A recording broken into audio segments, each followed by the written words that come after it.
Homelessness 2.0, day 26. It is Boxing Day. No, it has nothing to do with the sport. It has to do with, I think, actual literal boxes, if I'm not mistaken. I could look it up, but I don't want to. I didn't actually anticipate ordering Chinese. Last night. Ooh, feel hot. Ooh. It just came out of the microwave. Oops, shit. Shot that too hard. That was totally unintentional. Yeah, so one of the problems with ADD is that it costs me more money. It can literally be expensive to have ADHD. Because no matter how much I plan, no matter how well I think I'm planning ahead, I can still screw it up. And, like I said the day before and all, I didn't go to the store yesterday because it's closed. And so it's like I can't buy groceries on the day of because I didn't properly plan ahead, even though I thought I did. But I didn't, and so I ended up paying for it. Now you can be like, well, why don't you just suck down some more of those delicious protein shakes and bars? And, sure. But at the same time, it's the same reason nobody really likes to eat just straight normal beans every single day. I consume these every day. The last thing I want to do is consume,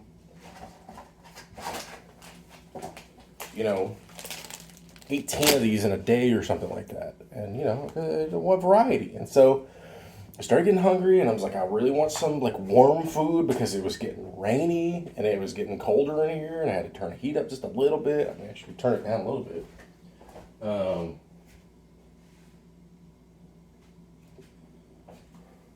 The thermostat is just, it's literally one of the worst controls ever. It's like you move it and it doesn't go anywhere because it's effectively spring loaded. So you push it a little too far, then you end up pushing it, 5, 10, 15 degrees the wrong way. Or you overshoot, rather, one direction or another. So, just kind of have to nudge 15 times. Orange chicken, really good. I wish I knew what the name of the place was. I'd have to look on the Uber Eats. It's funny too, because with the whole driving thing going on, I'm honestly considering that as a possibility. Throughout these whole last 10 years, I've been like, I really hate driving. I hate driving. I don't want to drive ever again. Get behind the wheel and I don't hate it.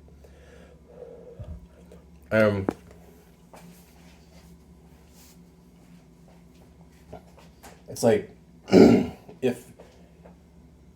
if I were to do a gig related thing like that, I would do something like Uber Eats or DoorDash or whatever, because now granted, all of them suck as companies. They're all trash. I don't like using them in the first place. I used to like them, but the more I learned about them and the more that the way that they treat their employees, which is what they've now designated them as because of that Prop 22, or no, I think I can't remember. I think that was the nature of what the prop was supposed to be for. I can't remember. But I think they're still technically classified as freelance. But there's so many restrictions. There's so much bullshit that goes along with it. And I mean, hey, welcome to the working world of the United States of America. Still talking about this shit, even though it wasn't part of the intent. Because it's stuff that's real and it matters. I don't like politics on my feed. I'm sorry you don't like living in reality. where actual things happen and actual policy cause actual change in your life. You know, you don't like politics in your feed because you don't want anything to change. That's what it is. You don't want to feel bad. You don't want to think. You don't want things to change because the way that you have it is good.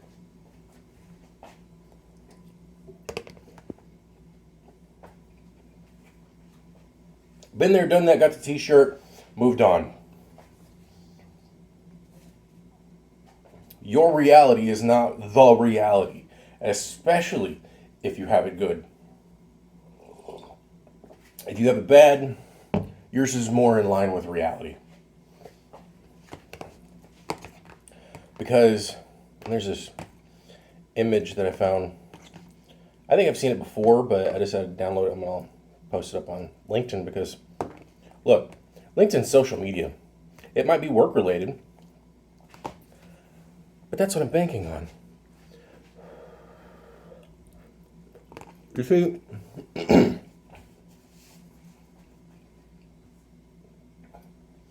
in the image itself, it speaks of the fallacy of so many people's thinking. It's like, I don't remember the exact phrasing, but you don't love capitalism. You have Stockholm syndrome. Look, caveat to all of this. There are aspects to capitalism that are good.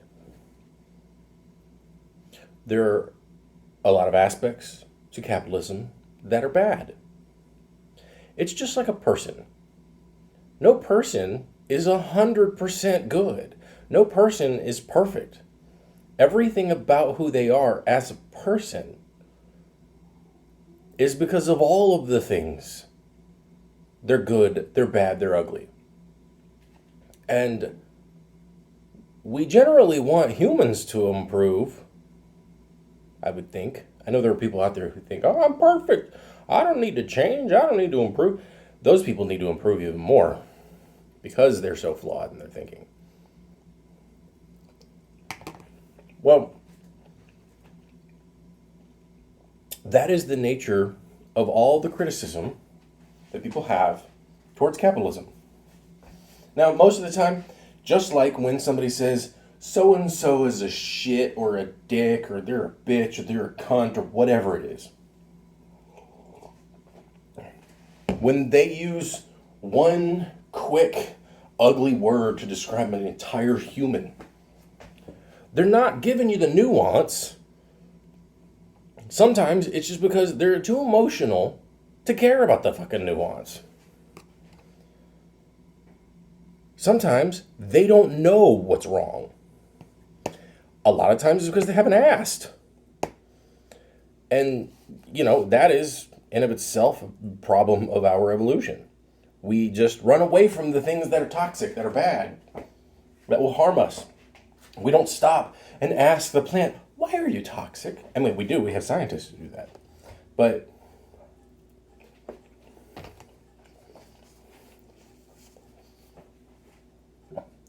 it's a lot easier and it's really efficient. And again, going back to the previous video, all you got to do is do a thing long enough to have kids. You're done.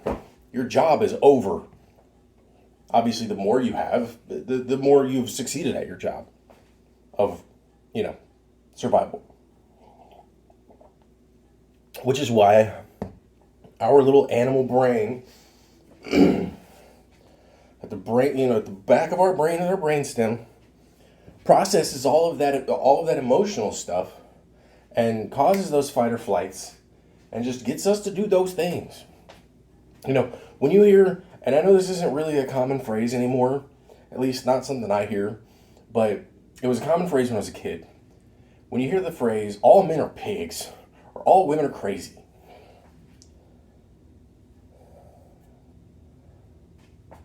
those are warning signs. Not necessarily of the person, to a degree, yes. The person saying them is part of the warning system. But the person saying them is creating a warning system for society, if you will. Be on the lookout, be on guard, be safe. Because doing that was literally survivorship, and it worked. But because we, as a society, as a species, have grown, not only just in number, but in ability to communicate, and then have reduced so many of the threats to our existence, at least the immediate ones, we still have that remnant. In so many ways, it is vestigial. It's useless. It is not, if anything, it's detrimental, because if somebody said, all women are crazy, and our first response, everybody's first response, the average everyday person's first response was, wait, what do you mean by that? Instead of, trying to empathize or whatever and get this person to talk or vent or be emotional, validate their emotions. And I'm not saying those things are bad. I'm saying if our behavior didn't reinforce that initial stimulus, if our societal behavior changed enough to where nuance not only was the response to things, but also, was the response. If nuance became the response to things, then we could end up weeding out such a phrase altogether, which for all intents and purposes, it does exist. It has essentially changed, but it's changed. It hasn't gone away. It comes in other forms. Social media has helped us in that way, both good and bad. It's helped us change the phrase, but it's also helped us into our echo chambers. And so there has been an evolution through communication, but sometimes the nuance ain't there. And sometimes the nuance is, and people tend to flock where there is no nuance.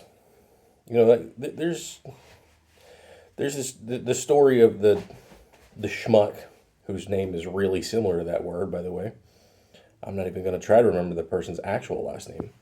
But this schmuck was on a phone call with Joe Biden, our president currently. And I'm not a huge fan of Biden, but he is in so many ways so much better. One, he's just a better human. Which, it's like they're trying to dehumanize him for so long during his campaign, and even now. And it's like everything about him was antithetical to 45. While not all of his policies are in line with the way that I think, I don't jump on the bandwagon of, oh my God, Joe Biden is my hero. I don't do that shit. Like, even when Obama was president, I liked Obama as a president. But I also see the flaws in it all. It actually opened my eyes to the flaws of the presidency, in fact. And that you can't get everything that you want. The fact that Gitmo still is open, even now. We don't need to be holding people indefinitely without a fair trial. I don't care what their crimes are or perceived crimes are. But you got this schmuck who says, let's go Brandon to Biden, which, if you weren't aware, Let's Go Brandon is currently Pretty childish, I would say. Um, and it's largely Trump supporters who will use it. And it's their code phrase for fuck Joe Biden. Because that was a chant that was happening, I believe, in a NASCAR race. And a NASCAR driver, and I can't remember his whole name, but I think his name was Brandon, had like one or something like that. And in order to, prevent feeds and all that stuff, the announcer was essentially talking over the crowd and saying that they were saying, and claimed that they were saying, let's go Brandon instead. And so it morphed from that. And so the childish masses that started, that were saying fuck Joe Biden are now switching over to saying let's go Brandon. And I mean, it's already caused some controversy. People are like, oh my God, this airline pilot said it, and now he lost his job. Like, well, okay, but if he had actually just said fuck Joe Biden, would he have been able to keep his job? Probably not. Just because you use code phrasing doesn't necessarily mean that you just get away with shit.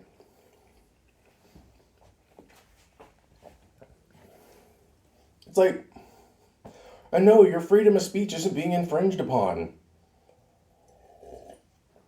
Hey, I don't like most of the situation in America when it comes to, workers' rights. It's garbage.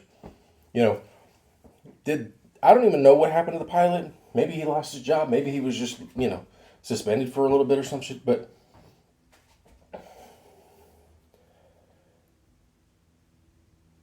if you think you can just do whatever and not have any consequences, you're definitely in a privileged position. Because you don't live in reality. You live in the reality that is made for you, which is unfortunate. If you follow those rules, if you live in the right places, if you were born in the right place in the right time, with the right skin color, and the right name and the right last name, you're good. You're golden. Unless one or two or three or 12 things get in your way.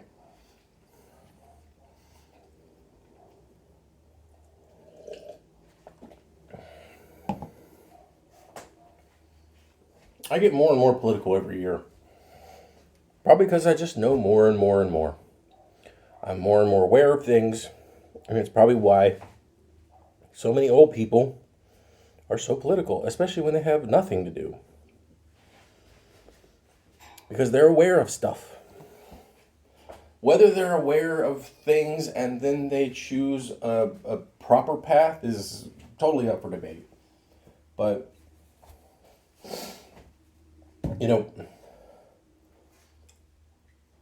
saying let's go Brandon during a phone call with effectively a stranger who had just been asking you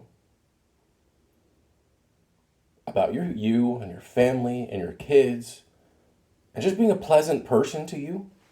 And then what do you say? In code, fuck you. Yeah, you're going to get some vitriol. You're going to get some flack for it. And you deserve it. Because you just spat in the face of a nice person because you don't like their fucking policies for whatever reason. And that's the difference, I feel, personally, between our current president and the most recent one. The most recent one was always like the way that he is, in that he is just a terrible human. I mean, go back to the 90s.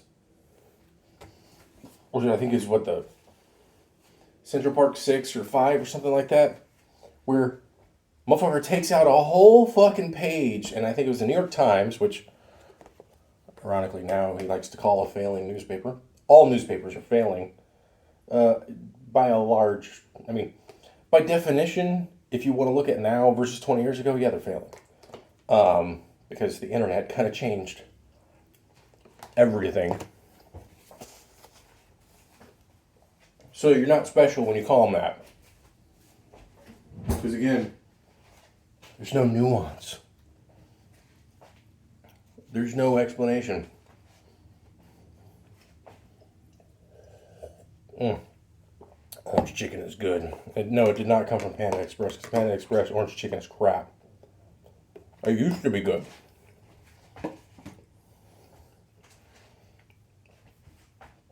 And then they changed something about it, and basically it's that had legit ass orange peel in it. In fact, I have it. Oh, whew. That is oh man, oh. The pith. Shit. There's like a tiny little chunk, and I managed to end up biting into it. Oh, damn. Ah. I like the orange. I like the zestiness, and like that's why orange zest is great. But that's why you don't want the pith. The pith is the white bitter part, and that I don't like bitter shit. Ugh. It's also why I don't like 45, because he's just walking fucking pith. That's an interesting segue. He's all bitter, and the only thing that's orange about him is the shit that he sprayed on himself. Oh, man.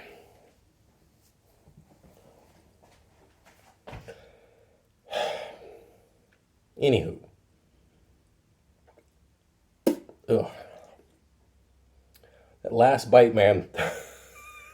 It was so good until that one bite. Fuck. Oh, man. That's life for you sometimes. But anyway, no. That is one thing I'm considering is the potential for driving for Uber Eats or DoorDash. I don't know if you have to, if you can't do a non-compete or something like that. I'm not sure. I know you can drive. I know you can do Uber and Lyft for driving people as that, but I don't know about, like, apparently you can compete within regards to that. I don't know about, because I mean, like, if they're freelancers, then you can't really make them sign non-competes unless you're paying them really well. Unless there's an incentive to do so. Yeah. Oh, excuse me. Which is probably where all those, $1,000 bonuses come into play when one company says, hey, come drive for us and we'll pay you $1,000 after a month or whatever. Oops, getting a little drooly there. There's always some red tape with that shit. And it's obnoxious. But I was going to do a stove today, but I feel like maybe that's not the best route, because so the purpose behind the stove, cleaning it, was I could clean that and then be done with, right? I could clean all the stuff related to it, all the pots and pans and stuff, right? Problem is I have stuff in the sink right now. And so it's like, and this is part of ADD too. It's like, just because I am visually aware doesn't necessarily mean that I'm aware of the implications behind it. Just because I have food doesn't necessarily mean I have enough food for certain elements of my needs. I mean, one might say, fuck. If you want to, oh man, I was about to say it as it was a legitimate phrase. The following is not a legitimate phrase. Beggars can't be choosers. Beggars can and should be choosers. Because how the fuck do you get out of it if you don't try to choose? If you only take what comes to you?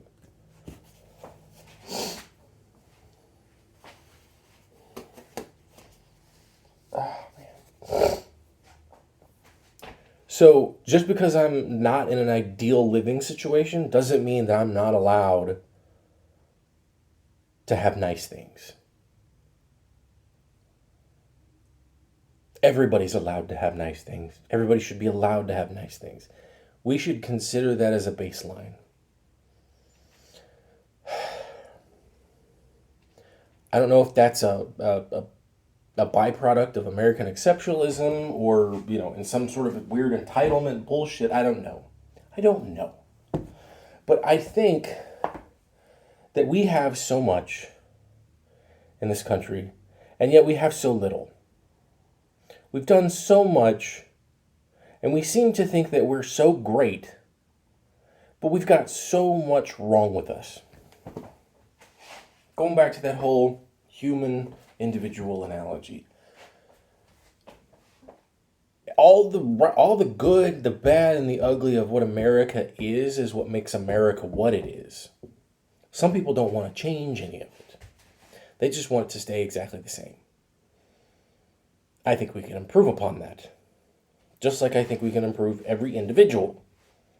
This is not to say that if I think somebody needs improvement, that they are somehow, a fuck up, or that, we're all flawed. It's okay to be flawed. It's okay to understand your flaws. It's okay to try to improve upon those flaws, to try to find out what you can improve upon. There's nothing wrong with being flawed. That's human. That's normal. Same thing when it goes with the country. When it goes to society at large. Our flaws limit us. I have certain flaws that prevent me from doing things the way that I would prefer to do them. But I've got to find other ways to do it. That doesn't necessarily mean I'm always motivated to improve. Sometimes I'm not motivated to do shit. A lot of times I'm not. Some days I'm super motivated to fucking kill myself. And I'm not saying that to be edgy. I'm saying it because it's real. I'm saying it because this is an actual, real desire of mine that comes up very often. Some days, it's just a fleeting thought. Some days, it's like, man, I got some shit I gotta work out so that I can make it work. Not, I got some shit I gotta work out so that I don't kill myself. It's like, no, I got some shit I gotta work out so I can do it right. That's who I am as a person. That is one of my flaws. I can recognize that. Yet there's so many people out there not only who can't recognize their own, but they can't recognize the flaws of their own country or the leaders that they worship. You should never worship your leaders. If you're going to worship anybody, worship someone that don't exist. Do the religion thing. Worship a non-existent person. Because they can't disappoint you. They can't hit you with the backfire effect.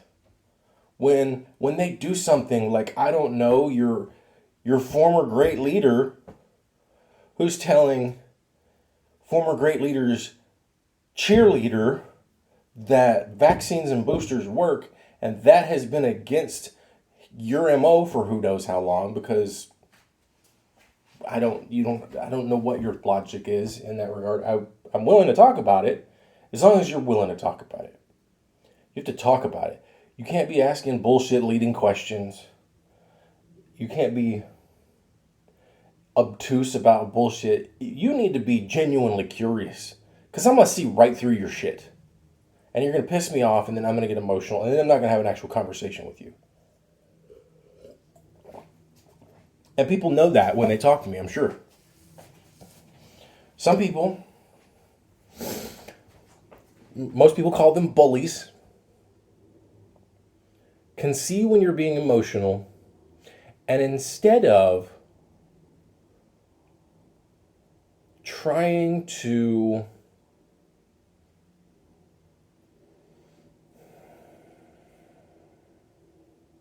pull back, they double down, which I think is what the phrase I was trying to use in another video, and I said buckle up for some reason. I don't know. Anyway, they double down because they won. And I'm going to go ahead and paraphrase a friend of mine. Haven't talked to him in a while. I don't know how much of a friend they think I am. But I think of them as a friend in this regard. But I was having a shitty day on Facebook, talking crap about myself. And then she hits me up talking about how, and I've said this before, in fact, in another video, I don't try to win, at least with regards to the concept of debate. Yeah, sometimes I want to win. Most of the time, I want an actual conversation. This is essentially what she was saying. I don't try to insult people or their intelligence. I try to figure out what they're thinking. Because that, to me, is more important. Because that leads me to the truth. Most of the time, I can see through the bullshit anyway. Especially when I'm talking to a person. But, because I'm flawed just like everybody else, and I have my own weaknesses, some people can see that if they hit the right button on me, they'll put me in an emotional disposition instead of being in a logical, fact-oriented disposition. And then they've effectively won in their mind, and now it's no longer a debate. And I don't want to talk with people like that. I ain't here about gotchas. I ain't trying to gotcha. Just like I said before, I want you to be right. I want to be right too. But I don't want to be right to be right. Sometimes I do. I'm human again, flawed. Most of the time I want to be right because I want the truth. And the truth is never over here or over there. It's always in the fucking middle. So, I'd rather not be childish about it. I'd rather just say what's really on my mind and be honest. So, I implore others, instead of just saying, let's go, Brandon, buck up. Be an adult about it. Say what's really on your mind. Just say it. Say it. Fuck Joe Biden. Right? Have fun.